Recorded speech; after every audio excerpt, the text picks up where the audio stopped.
Israeli অবরোধে ক্ষুধা শীতে বিপর্যস্ত গাজার ফিলিস্তিনিরা, যুদ্ধবিরতির পরও থামেনি হামলা। এক মাসে অন্তত 236 ফিলিস্তিনি নিহত, আহত 600। সুদানে গৃহযুদ্ধে 2 বছরে 1.5 লাখেরও বেশি মানুষের প্রাণহানি, বিশ্বের সবচেয়ে বড় মানবিক সংকটে দেশটি।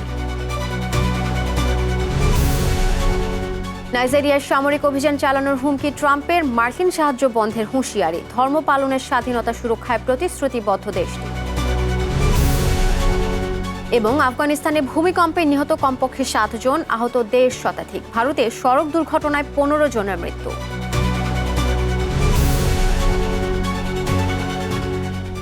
বিশ্বজুড়ে ঘটে যাওয়া দিনের গুরুত্বপূর্ণ ঘটনাবলী নিয়ে RTVর নিয়মিত আয়োজন সারাদিনের বিশ্ব। আপনাদের সঙ্গে রয়েছি আমি আফসানা সুরাইয়া।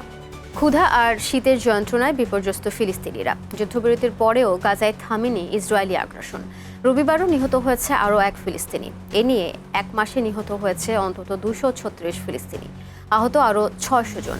এছাড়া ইসরায়েলি অবরোধে ক্ষুধা, ঠান্ডা, চিকিৎসা সংকটের পাশাপাশি আছে অব্যাহত হামলার ভয়। গাজা যেন এক মানবিক বিপর্যয়ের নাম। গানবাদীরা যুদ্ধবিরতি শর্ত না মানলেও আরও 3 ইসরায়েলি জিম্মির মরদেহ হস্তান্তর করেছে ফিলিস্তিনি স্বাধীনতাকামী সংগঠন হামাস। রোববার রাতে মরদেহগুলো রেড ক্রসের হাতে তুলে দেওয়া হয়। এরপর রেড ক্রসের সদস্যরা মৃত জিম্মিদের মরদেহ ইসরায়েলকে বুঝিয়ে দেয়। সুদানে 2 বছরের ভয়াবহ গৃহযুদ্ধে 1.5 লাখেরও বেশি মানুষের প্রাণহানির দাবি করছে বিভিন্ন রাজনৈতিক নেতা ও সংস্থাগুলো। 2023 সালের এপ্রিলে সেনাবাহিনী ও আধা সামরিক বাহিনীর র্যাপিড সাপোর্ট ফোর্সেস RSF এর মধ্যে সংঘাত শুরুর পর থেকে দেশজুড়ে রক্তক্ষয়ী যুদ্ধ চলছে। জাতিসংঘ জানিয়েছে এই মুহূর্তে সুদানে বিশ্বের সবচেয়ে বড় মানবিক সংকট চলছে। RSF ও দেশটির সেনাবাহিনীর মধ্যে হওয়া লড়াই যার মূল কারণ। কিভাবে সংঘাতের সূত্রপাত আর বর্তমান পরিস্থিতি জানাচ্ছেন আব্দুল মালেক। সুদানের বর্তমান অস্থিতিশীলতার সূত্রপাত 2019 সালে সাবেক প্রেসিডেন্ট ওমর আল বশিরের পতনের মধ্য দিয়ে। 3 দশক ক্ষমতায় থাকা বশিরকে সরাতে সেনাবাহিনী ও বেসামরিকদের বিক্ষোভে দেশ কাঁপে। সেনারা অভ্যুত্থান ঘটিয়ে ক্ষমতা নেয়। পরে জনগণের চাপের মুখে বেসামরিকদের সঙ্গে যৌথ সরকার গঠন করে সেনাবাহিনী। সেখানে অংশ নেয় সেনাবাহিনী ও RSF একসাথে। মূলত 2013 সালে দারফুরের কুখ্যাত জানজাওয়াদি মিলিশিয়া থেকে RSF গঠিত হয়, যার অনুমতিও দিয়েছিলেন প্রেসিডেন্ট বশিরই। তবে বাহিনীর বিরুদ্ধে এর পূর্বেও মানবাধিকার লঙ্ঘনের অভিযোগ ছিল। 2021 সালের অক্টোবরে আরেকটি অভ্যুত্থানে এই সরকার উৎখাত করে। এই অভ্যুত্থানের নেপথ্যে ছিল general Abdul Fattah al Burhan, যিনি বর্তমান প্রেসিডেন্ট, এবং RSF এর কমান্ডার জেনারেল মোহাম্মদ হামদান দাগালো। বশিরের পতন ও পরবর্তী ক্ষমতা ভাগাভাগিতে তারা পরস্পরের বিরুদ্ধে অবস্থান নেয়। 2023 সালে সেনাবাহিনীতে RSF এর সৈন্যদের একীভূতকরণ ও নেতৃত্ব নিয়ে দ্বন্দ্ব শুরু হয়, যার রূপ নেয় গৃহযুদ্ধে। এই বাহিনী সুদানের বিশাল দারফুর অঞ্চলের সোনার খনির নিয়ন্ত্রণও নিজেদের হাতে নেয়। এর ফলে দ্রুত ক্ষমতাশীল হয়ে ওঠে বাহিনীটি। সম্প্রতি দারফুরের এল ফাশের শহর দখলের পর RSF বাহিনীর বিরুদ্ধে গণহত্যার অভিযোগ উঠেছে। জাতিসংঘ ও হিউম্যান রাইটস ওয়াচ বলছে, স্থানীয় জনগোষ্ঠীর ওপর হামলা, ধর্ষণ ও নির্বিচারে হত্যাকাণ্ড চালানো হয়েছে। এমনকি শিশুদের ওপরও যৌন সহিংসতার অভিযোগ উঠেছে। সুদান এক সময় বিশ্বের অন্যতম স্বর্ণ উৎপাদনকারী দেশ ছিল। বর্তমানে দীর্ঘ গৃহযুদ্ধে অর্থনীতি ধ্বংস হয়ে পড়লেও এখানে প্রাকৃতিক সম্পদের কারণে সম্ভাবনা রয়েছে ব্যাপক অর্থনৈতিক সমৃদ্ধির। অভিযোগ উঠেছে, সুদানের স্বর্ণের অন্যতম বৃহৎ ক্রেতা আরব আমিরাত RSFকে সামরিক সহায়তা দিচ্ছে। এদিকে দেশটির সেনাবাহিনীকে তুরস্ক ও ইরানের মতো দেশগুলো সাহায্য করার গুঞ্জন উঠেছে। তবে কে কিভাবে সাহায্য করছে তার কোনো নির্দিষ্ট তথ্য পাওয়া যায়নি। এ অবস্থায় বর্তমান সুদানে দুর্ভিক্ষ ও মানবিক বিপর্যয় সৃষ্টি হয়েছে। পাশাপাশি RSF সুদানের বড় একটি অংশ নিয়ন্ত্রণ প্রতিষ্ঠা করেছে এবং নিজস্ব সরকার ঘোষণার দাবি করছে। এতে আশঙ্কা হচ্ছে 2011 সালের মতো আবারও সুদান বিভক্ত হয়ে পড়তে পারে। আব্দুল মালেক, RTV। ইউক্রেনে একাধিক ড্রোন ও ক্ষেপণাস্ত্র হামলা চালিয়েছে রাশিয়া। শনিবার রাত থেকে রবিবার ভোর পর্যন্ত চলা এই হামলায় 2 শিশুসহ 6 জন নিহত হয়েছেন। দেশটির সরকারি কর্মকর্তাদের বরাতে তথ্যটি নিশ্চিত করেছে বার্তা সংস্থা দ্য গার্ডিয়ান। এদিকে রুশ বাহিনী দনিপ্রোপেট্রাভস্ক ও ওডেসা অঞ্চলে হামলা চালিয়েছে বলে জানিয়েছেন ইউক্রেনের প্রসিকিউটর জেনারেল দপ্তর। অন্যদিকে দক্ষিণাঞ্চলীয় জাপোরিজিয়া অঞ্চলে রুশ হামলায় প্রায় 58,000 পরিবার বিদ্যুৎ বিচ্ছিন্ন হয়ে পড়েছে বলে জানিয়েছেন অঞ্চলটির গভর্নর ইভান ফেদরভ।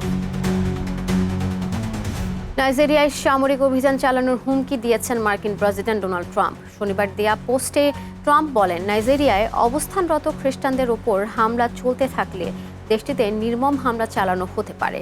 নাইজেরিয়ার সরকার পদক্ষেপ না নিলে মার্কিন সাহায্য বন্ধেরও হুঁশিয়ারি দেন ট্রাম্প। তবে নাইজেরিয়ায় খ্রিস্টানদের সঙ্গে ঠিক কোন ধরনের নৃশংস আচরণ করা হচ্ছে সে বিষয়ে স্পষ্ট ব্যাখ্যা দেননি তিনি। নাইজেরিয়া বলছে ধর্ম পালনের স্বাধীনতা সুরক্ষায় দেশটি প্রতিশ্রুতিবদ্ধ। ইমতিয়াজ আহমেদের report. They're killing record numbers of Christians in Nigeria. And they have other countries very bad also. You know that part of the world very bad. They're killing the Christians and killing them in very large numbers. We're not going to allow that to happen. I'm not doing that. And what happens is, I guess Europe and Russia are having discussions. I'm not involved in those discussions. They're fighting it out. It's been a tough war for Putin. এবার মার্কিন president Donald ট্রাম্পের নিশানায় আফ্রিকার দেশ Nigeria. শনিবার নিজের সামাজিক মাধ্যম truth সোশ্যালে দেওয়া পোস্টে ট্রাম্প জানান, নাইজেরিয়া খ্রিস্টান সম্প্রদায়ের উপর হামলা চলতে থাকলে দেশটিতে নির্মম সামরিক অভিযান চালাবে যুক্তরাষ্ট্র। নাইজেরিয়ায় সম্ভাব্য অভিযানের প্রস্তুতি নিতে যুদ্ধ বিষয়ক মন্ত্রণালয়কে নির্দেশ দিয়েছি। আমরা যদি আঘাত হানি তবে তা হবে দ্রুতগতির ও নির্মম, যেমনটা খ্রিস্টানদের ওপর সন্ত্রাসীরা করে থাকে। নাইজেরিয়া সরকার পদক্ষেপ না নিলে মার্কিন সাহায্য বন্ধেরও হুঁশিয়ারি দেন তিনি। তবে নাইজেরিয়ায় খ্রিস্টানদের সঙ্গে ঠিক কোন ধরনের নৃশংস আচরণ করা হচ্ছে সে বিষয়ে স্পষ্ট কোনো প্রমাণ বা বিবরণ দেননি ট্রাম্প। এর আগে শনিবার ভোরে নাইজেরিয়ার প্রেসিডেন্ট বোলা আহমেদ তিনুবু তার দেশে ধর্মীয় অসহিষ্ণুতা সংক্রান্ত অভিযোগ অস্বীকার করেন। তিনি ধর্ম পালনের স্বাধীনতা সুরক্ষায় নাইজেরিয়ার প্রচেষ্টার পক্ষেও কথা বলেন। দেশটির প্রেসিডেন্ট বোলা আহমেদ তিনুবুর তরফে দেওয়া বিবৃতিতে বলা হয়, সব ধরনের মানুষের নিরাপত্তা রক্ষায় বদ্ধপরিকর নাইজেরিয়া। নাইজেরিয়াকে ধর্মীয়ভাবে অসহিষ্ণু বলা বাস্তবতার বিপরীত। সরকার সকল নাগরিকের ধর্মীয় স্বাধীনতা রক্ষায় কাজ করছে। পর্যবেক্ষণকারী গোষ্ঠীগুলো জানায়, নাইজেরিয়ায় মুসলমানদের তুলনায় খ্রিস্টানদের বেশি হত্যা করা হচ্ছে এমন কোনো প্রমাণ নেই। ওয়াশিংটন ভিত্তিক কাউন্সিল অন ফরেন রিলেশনসের সিনিয়র ফেলো এবেনেজার ওবাদারে বলেন, নাইজেরিয়ায় আগ্রাসন না চালিয়ে যুক্তরাষ্ট্রের উচিত সহযোগিতা করা। এদিকে নাইজেরিয়ার পররাষ্ট্র মন্ত্রণালয়ের তরফে বলা হয়, দেশটি জাতিগত ও ধর্মীয় বৈচিত্র্যকেই তার শক্তি হিসেবে বিবেচনা করে। নাইজেরিয়া এ বিষয়ে কোনো ধরনের বৈষম্য বরদাস্ত করবে না বলেও জানানো হয়। নাইজেরিয়া নিয়ে ট্রাম্পের এমন মন্তব্য কেবল আফ্রিকা নয়, আন্তর্জাতিক সম্পর্কের ক্ষেত্রেও নতুন উত্তেজনা তৈরি করতে পারে বলেই মত বিশ্লেষকদের। ইমতিয়াজ আহমেদ, RTV। নিউ ইয়র্কের মেয়র প্রার্থী জোহরান মামদানির প্রশংসা করেছেন যুক্তরাষ্ট্রের সাবেক প্রেসিডেন্ট বারাক ওবামা। স্থানীয় সময়ে শনিবার ব্যক্তিগতভাবে মামদানিকে ফোন করেন বারাক ওবামা। এ সময় মামদানির প্রচারণা দেখে তিনি মুগ্ধ হয়েছেন বলেও জানান ওবামা। জোহরান মামদানি নির্বাচনে জয়ী হলে ওবামা তার পরামর্শদাতা হিসেবে পাশে থাকবেন বলে প্রতিশ্রুতি দিয়েছেন। আফগানিস্তানের উত্তরাঞ্চলে এক শক্তিশালী ভূমিকম্প আঘাত হেনেছে রিখটার স্কেলে, যার মাত্রা ছিল 6.3। রোববার ও সোমবারের মাঝামাঝি সময়ে খোলমের হিন্দুকুশ অঞ্চলের মাজারি শরীফ অঞ্চলের কাছে ভূমিকম্পটির উৎপত্তি। এতে অন্তত 7 জন নিহত হয়েছে, আহত হয়েছেন আরও 1.5 শতাধিক। তথ্যটি নিশ্চিত করেছে আন্তর্জাতিক সংবাদ মাধ্যম বিবিসি নিউজ।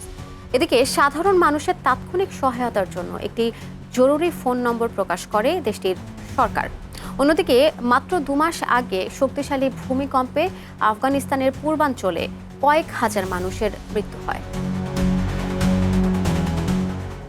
ভারতের সড়ক দুর্ঘটনায় নিহত হয়েছে অন্তত 15 জন। রবিবার সন্ধ্যায় রাজস্থানের ফলদি শহরে ট্রাক একটি গাড়িকে ধাক্কা দিলে মুহূর্তেই দুমড়ে মুচড়ে যায় সেটি। নিহতদের মধ্যে 10 জন নারী ও 4 শিশুও রয়েছে। আহত 2 মহিলাকে আশঙ্কাজনক অবস্থায় যোধপুরে স্থানান্তর করা হয়েছে। প্রত্যক্ষদর্শীদের দাবি, থেমে থাকা ট্রাকটিতে কোনো সতর্কবার্তা বা প্রতিফলক চিহ্ন ছিল না, ফলে রাতের অন্ধকারে সেটি চোখে পড়েনি চালকের।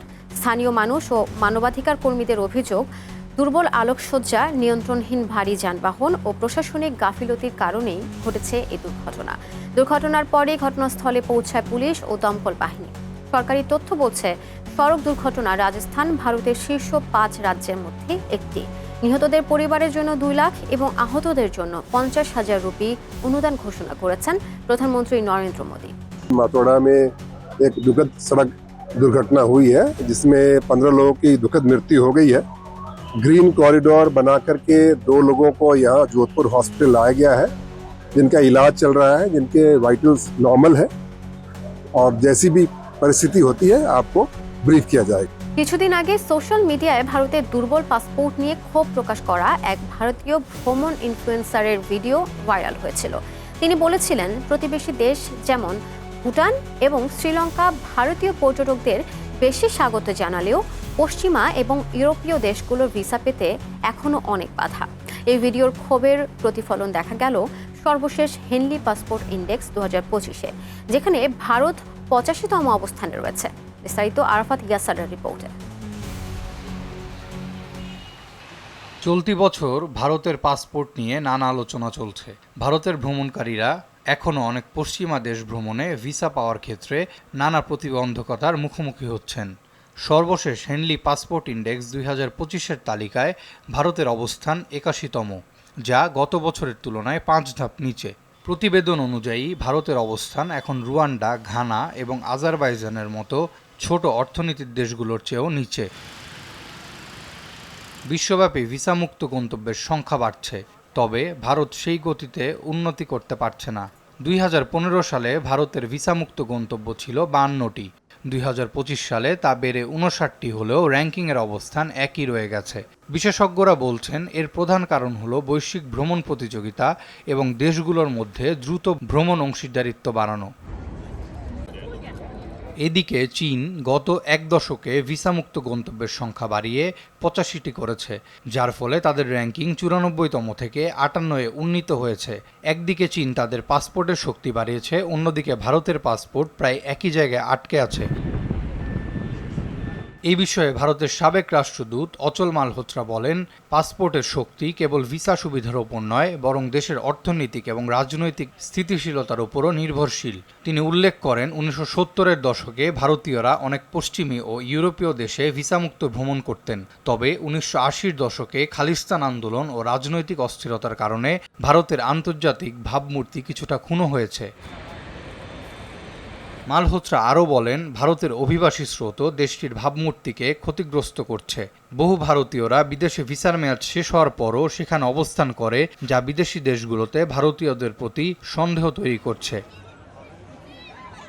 অন্যদিকে ভারতের পাসপোর্ট নিরাপত্তা ব্যবস্থা নিয়েও কিছু অভিযোগ রয়েছে।